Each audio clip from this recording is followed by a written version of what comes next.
Good afternoon, ladies and gentlemen, once again. This is Larry Watson coming to you with another one of my articles. I call this one, Don't Get Love Twisted with Lust. You know, for far too long, people everywhere and all over have longed for that one special true partner in their life that stands head and shoulders above the rest.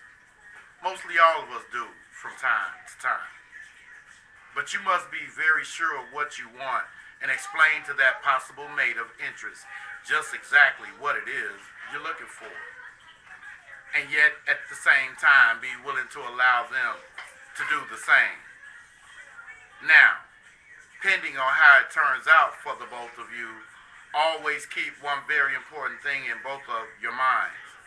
And that is, you each have a right to your own personal opinions, morals, and standards about life, which can help or hurt this union, especially if neither of you are willing to compromise with one another when it comes to major issues.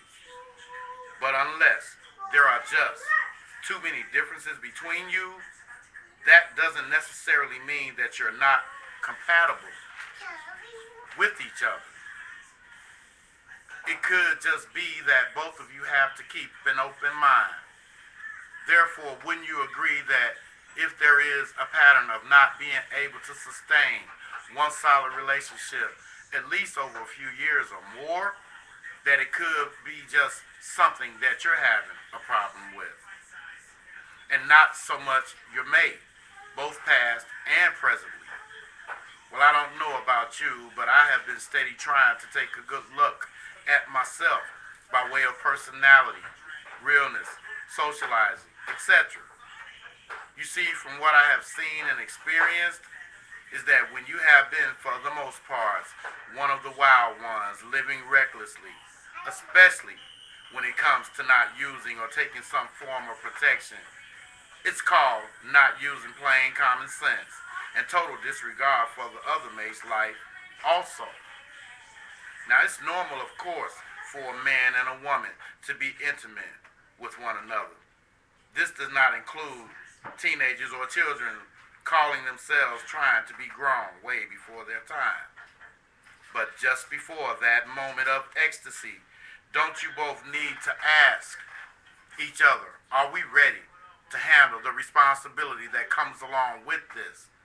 Especially if you both agreed that you weren't ready for a baby just yet. All because both of you didn't want to take a few minutes out to use safe protection. People, wake up. AIDS and all other different diseases, some we probably can't even pronounce, are out there. You must be extremely careful with who you're sleeping with. Now, if your choice is to remain free and single, then you have that right. But you will need even more safe protection based on the simple fact that some of you, not all of you, are more than likely going to have more than one partner.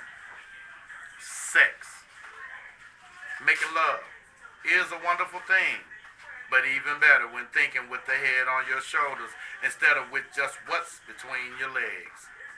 So now I want to ask you, is this love or lust? Either way, please don't get it twisted, because when you do, everybody will have to pay for it. You, your partner, and whoever else they may have been with. I'm going to close this by saying, please take the necessary precautions if you're not ready to settle down with just one mate. Help save a life, not contribute to ending one, possibly even your own. Thank you for listening to this very important topic.